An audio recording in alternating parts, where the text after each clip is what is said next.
Well, thank you so much for staying with us. Nigeria may be edging closer to one of the most significant security reforms, and this is since the return of democracy. The Inspector General of Police has submitted a framework for the creation of state police to the National Assembly as debate intensifies over whether decentralizing policing could help tackle the country's worsening security challenges. So with political backing reportedly growing and constitutional amendments under review, the question remains, that is, whether Nigeria is truly ready for state police and what safeguards must be in place. To help us find answers to these questions is Francis Gregory, who is a security affairs analyst. He runs an online security program, Synergy Pathway. Thank you so much and welcome to the program. Thank you for having me. All right, thank you for joining us. Let's look at the submission and the presentation of the State Police reports to the National Assembly by the Inspector General of Police, Olatunji Disu. What does this suggest to you? Okay, thank you for having me once again. The security situation in Nigeria, as you and I know, it has got to a point whereby I think the president needs to shake every tree to make sure that the security situation come back to what it used to be. Mr. President's security report, as it is today, and as we prepare for the elections, I don't think it is very, very good. So for me, I think it's the right step in the right direction. But so many people have argued that we are not yet ripe for to have a security, a state policing. But for me, I think for us to have a state police, somebody like the governor of Zamfara State, for instance, he has come on several platforms to say that we know who these people are. We know where they are. But when he was asked, then what is stopping you in going after them? He said that the security apparatus of the state is not under his control. So I believe if we have state police and is given the power to say, okay, use this security agency to tackle this insecurity, I believe it will go a long way to tackle. And we have all these flashpoint security challenges all over the country. I believe state policing will really go a long way, especially in the area of trust, because when you have your local people guiding you, it is easy for you to identify and pick out all these people that are causing trouble. So for me, I think it is the right thing to do. In fact, it is long overdue for us to have state police. Okay, you say it is the right thing to do. It is long overdue, so the time is now. Meaning for those who are criticizing the fact that state police may be misused by governors of states who they refer to as emperors, because we've seen, this thing is because of antecedents. We've seen some kind of vendetta, that people use the police for, particularly if you wield political powers. And that is when the state is still, the police is still being controlled at the federal level. So people are scared that if it is not checked, they may also use them against, political opponents or perceived people who do not support what they do or talk about them. So what safeguards needs to be put in place if this must happen now? I think the question we should ask ourselves is, even the federal police that we have today, are they not being used against political opponents? We should not use that as a yardstick to say, okay, because of this or because of that, because of politics, they are going to be used against. For me, there is nothing good that doesn't have its own disadvantages. So we should not throw away the water along with the baby. Yes, there are going to be pockets of this. As a matter of fact, there have been state policing for quite some time now. It's just that the nomenclature, the name we call it. We have the Hisba, we have the Amotekun, we have... These are people that bear arms. And we have, like Amoteku, for instance, that I know very well about. I think they have so much gains in what they do. And I can't remember the last time I heard that the state government, who they are under, is using them against anybody in the state. So that being said, I know with the framework, the National Assembly are going to put so many things in check to make sure that all these things are checkmate. But you can't rule it out because power is given to you, and sometimes abuse is there. We know this within our society. So it looks like you're an ardent fan, like you support state policing. What do you think it would do? Because, I mean, you've addressed the concerns that many people have, that weaponizing them, even using them for political affairs and all of that, anyone speaks ill of you. We see what happened. Say in Niger, the latest being that a man had said before an audience where the state government was that we don't have light, we don't have water in our community, and the next thing he's arrested for 5 whole days. That is federal police. Imagine that we now have state police. Things like that may just continue to live on. I think my only fear about state policing, the only little objection I had about it is that we have federal police. Is it that they cannot do the job? I believe they can. We have DPO in every locality that man all these things. I believe they can. Number one, we all agree that the police force is understaffed. That is number one. When we have state police now, then there will be increase in the employment. Number two, the most critical area I would have want the government to look into is the welfare of the police, the remuneration. You see, they don't have this morale to do this work. And this morale comes from when a policeman go out. Honestly, when a policeman go out of the house every day, coming back home alive, it's under probability because that is what he has signed for. A criminal person that see a uniform, he will automatically know that this is my enemy and is perpetrating crime. The possibility of attacking such an individual is very high. So I want, if the police, we have state police, and they are still being managed the way they are being managed in the federal, I don't think we will have anything too different. We will have a little. I want the government to look critically in their welfare, in their equipment, in their, technology should be the center point where they can even do their work by not engaging these people, putting them in the harm's way. So I want the government to look critically on that aspect so that we can see something a little bit different from what we are having today. All right, Nigeria's police-to-population ratio is, alarmingly lower than the recommendations of UN. And, we've heard about recruitments here and there. Whether they're even taken to the logical conclusion, we do not know. But let's see. Does this state policing, obviously there will be recruitment of police officers at the state level to be able to address this if it is implemented. Do you think it will address that, low police-to-population ratio and bring it up to speed with what is currently, at the UN recommendation? I think currently, right now, we have about one policeman to about 300 or 400 citizens, which is, I don't know how such a man can police such a number. Well, I think that was why the president gave the IG, the former IG, the marching order. Please get more men to the force.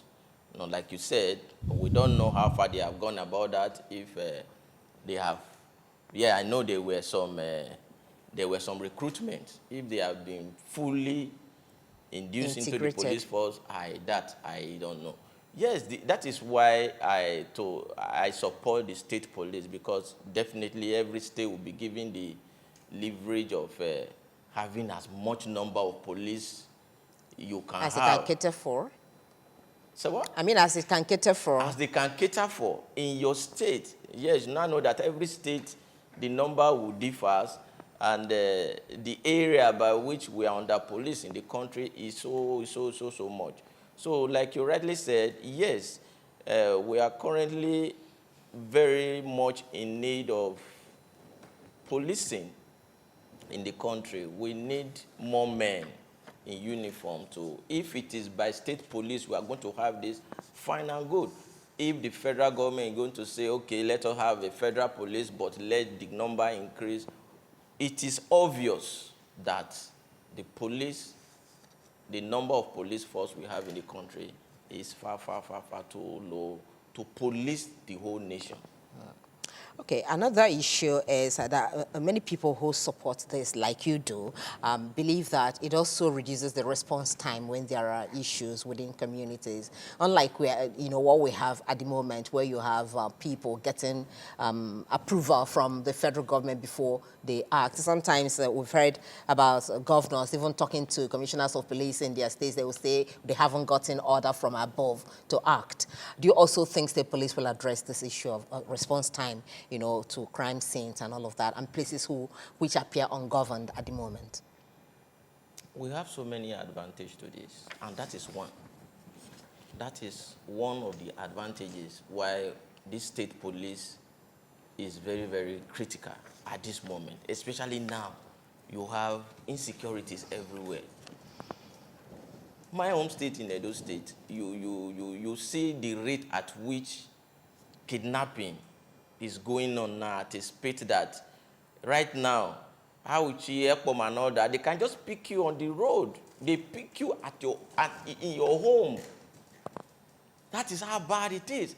Now, if we have state police, now these people would know all this. Not that the federal police doesn't know all these flashpoints, but they are highly under. The number of police force is not enough to man everywhere.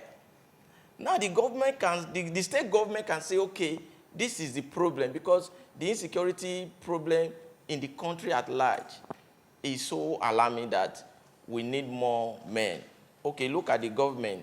We have the JTF. They are not fully security agencies, but because we are understaffed, the military, the police, and all of them, so they have to get all these people through the back door to say, okay, assist us. So if anybody is coming here and say, we do not need state police because of intimidation, because of this, because of that, that person should know that they are already state policing in almost everywhere, but they are giving different names. I think the recruitment is also another issue where criminal element will not get into the force. For me, even if they get into the force, you have just given yourself an identity.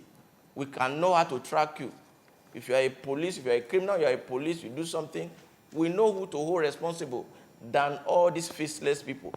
But I believe the National Assembly are going to check all that to know how the recruitment, the remuneration, and everything, the synergy between the state and the federal is going to work. I believe those are the things they are going to cross-check as it is now to know, because Mr. President has given a marching order. I don't think there is a going back on that. State police has come to stay, and I believe it's a good thing to tackle the insecurity. Right, because we're looking at it, it's a framework report. Their ideas and how they think it should run. Yeah. I'm sure that there will be modification, because one of the papers this morning highlighted that the views and concerns are also in there, and they would look at it. But with the recent spate of violent attacks nationwide across communities, you see churches being attacked, even Muslim communities being attacked as well. Does that suggest that Nigeria has a lot more to do besides decentralizing policing and then having state policing? Well, yes, of course. Is state policing all the answers? That is why I said earlier that their welfare and remuneration, because the federal police can also do the job. If you leave it the way it is now, we might have very little difference or no difference. Then secondly, like you said, is the state police alone the answer? There is this clamor for forest guard and all these other security apparatus. We really need to decentralize all these things. We know what is happening in our forest today. I was discussing with somebody, say, oh, it is because of dry season that things are expensive in the market and all that. When the rain starts, people will go to the bush. I say, have you called your people in the village to tell you, to let you know the road to the bush? People are scared. There are some places in the north that I heard that you have to pay tax to these people before you can even do something. I said, when you do this, how do you see expect? No, we should just even leave the fuel and this issue aside. How do you expect him to go and do this work, pay more to bring this thing out, and you expect to still get it at the same price? No. So I think there is actually more to do than the state policing. There are more, because you don't expect the police to stay in the forest while the town is not being policed. But all these places, forest guard are also security agency are so much subscribed to, so that our mothers and fathers in the villages can feel safe. It is not like the way it used to be. When I was growing up, we go to the farm. We just move through the forest. You fear nothing. I think the only thing you fear is a wild animal. But today, the wild animal we have in the forest today are human beings like me and you, that they can just pick you, and the money they're asking for is so, with this economic reality, is so impossible. And because of the love to human life, the people, the family member will rally around. And unfortunately, sometimes you get the money and the person is not relieved. So I think Mr. President should just turn every stone possible. The rate at which insecurity is going in this country now is so scary. For me, it's so scary. When you see the social media, you see all these videos, sometimes you are moved to tears, as if there is no government in the country. So I will support anything the government, Mr. President, want to do to solve insecurity in Nigeria. Some of the issues that people have raised are the factors that fuel insecurity in the first place. That even if you get state policing, going right, and the federal system also operating in tandem with that, that if you don't address the root causes of some of this insecurity, some of the causes, you may also not have solved any problem. Some say poverty rate in the country is a big issue that has to be addressed. Some say the number of out-of-school children, is also an issue. Those who move around when they're supposed to be in school are ready recruits for, insurgents and all of that. So shouldn't government should also be looking in that direction, even as they talk about addressing the issue through state policing? Well, in one of my posts, one of my production, I talked about this, that I studied insurance in school. Insurance, we were made to understand that there is a loss and there is a remote cost of a loss. The loss is not really the issue, but the remote cost is what you investigate to find out what actually led to that loss. The question is this: what is the remote causes of insecurity in Nigeria? What are those things that give birth to insecurity? And they are out there in the society, just like you said. Like the kidnapping currently is not just the Fulani people are kidnapping. It has become a business. Now, when you finish school, for instance, you are not guaranteed of a job. And look at the economy today. Look at the economy today. You can't just be at home, not knowing when the next meal will come. It is so easy for you to go through the other way of crime. There is another report that I made where the government need to be proactive, not being reactive in the state, in the affair of the country. Because when the Niger Delta militants were doing their own stuff, they have been shouting before they carry arms against the government. Then the government now ran to them. Okay, what do you people want? Okay, an amnesty was given to them. What was given to them is something that was supposed to be in place. Since you know you can do this for the youth of this area, you don't need them to carry arms against the government. Look at the boys up north now. They say Boko Haram, they don't need a foreign education. The bandits are there and all that. All these things is as a result. To me, the poverty ratio, the hunger. If you go to the north, you will see what we call hunger. Now, an hungry man, he can do anything. I think these are the things that can reduce it, because crime is not even easy to even go into. It is not something they that kidnapping, they know the risk involved. It's not a matter of you will be arrested and kept. In most cases, if you are caught, you will be killed. So they know the risk involved. Ordinarily, I felt they wouldn't have done it if they have a better option. And that option is what I want the government to put on the table. Do this and do that. We will come to you. Now the government is, El-Rufai said they are paying billions and millions to bandits in the forest. Do you have to make it come to this point that you have to appease these people to drop their arm? But why the needful need to be done even before people will be saying, these are my take on this. I think the government really need to be proactive to reduce the tendency of somebody thinking of carrying harm against the government. Okay, one more question before we go. We're going to have the socials, right? Okay, so but then many countries operate decentralized policing, like we've rightly mentioned here, and they do that successfully. So let's look at quickly what lessons we need to learn, if you can do this in 1 minute. Some lessons we need to learn from these,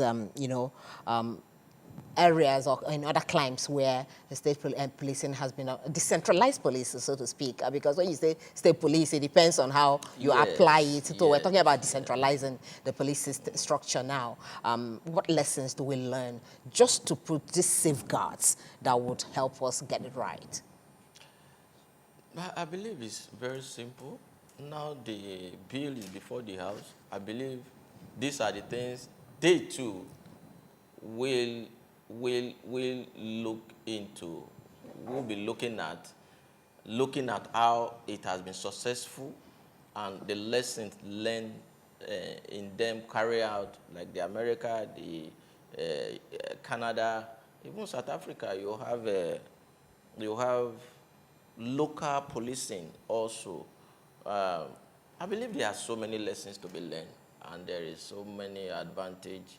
Decentralizing the police force will also make, just like you said in the beginning of the conversation, the response time to be short, and there are so many things to take home with. All right, we mentioned briefly the welfare of these men, when eventually the number tops up, and then we also have them, the state police structure is in place. But we know, as we say, even in military, morale needs to high for these men to deliver. Yeah, so you can't just come as an IGP or as a state GP, if that would be the case, to say that you just ginger the men, morale high, everybody chants it, and then you leave us. So what structure has to be in place? Let these men be aware. We've seen series of videos, countless numbers of videos on the space of social media, of officers, men in the bushes, coming to say that this is what we have. Yes, so the welfare. One has even said, I think it was in 2024 when that video trended, my take home cannot even take me home. He wanted to go see his family, but his salary could not even afford his trip to and fro. He had to stay back. And then, what then? As we travel, you need to buy bread for people at home. So what structure needs to be in place to ensure that these men, they are not in the system because they have to do something. They're actually there to do the real work of protecting the people.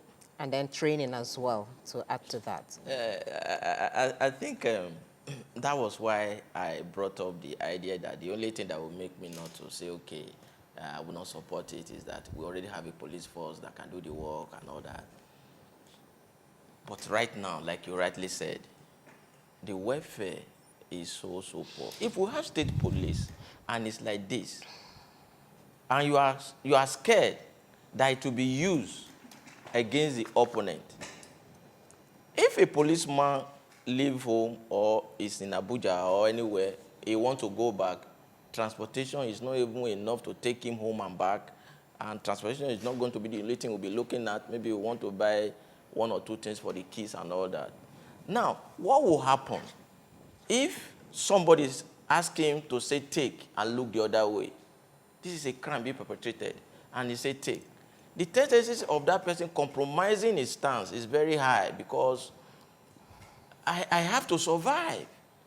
These are the things I believe the government should look into. I mean, I don't know, insurance, their remuneration, training, their kits. I mean, they should look presentable. Let somebody see a policeman and say, oh, this is a profession I would love to join. There are so many, let them have this confidence in doing their job. It's not there. I think that is the morale. The confidence is not there to do this work. And the only thing that can bring it is when all these things are checked. All right. Interestingly, the new IGP is making a lot of promises regarding the welfare of the police, and we wish him well. And we also hope he gets it right. But beyond the legal framework, there are also issues about whether the states, even most of them, have the capacity, really, both financial and institutional capacity to be able to address this, where most of them have not even paid the minimum wage that is recommended. So to be able to even establish and sustain a functional state police force is also a different ball game altogether. But we do hope that the framework that is submitted by the IGP captures all of this. We must thank you very much for your time with us. Francis Gregory has been our guest. He's a security affairs analyst and also runs a security program online, which is called Synergy Pathway. All right, we will be drawing the curtain on this conversation here for Kakaki Socials with Chidera Ezudoye in just a moment.